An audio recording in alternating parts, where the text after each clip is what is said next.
To adjust incoming call settings on Redmi Note 15 Pro 5G, first of all we'll need to open our phone dialer. Navigate into the three lines in the top left corner of the screen and open settings.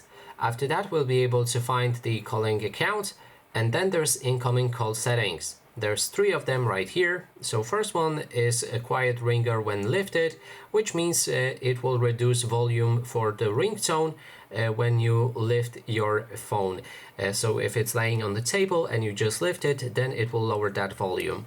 Next thing is increasing ringtone volume. Ringtone volume will gradually grow to the level you set. So if you enable it and adjust the volume on your device for ringtones, then it won't immediately start with the loudest sound. It will gradually increase to the maximum volume of your phone.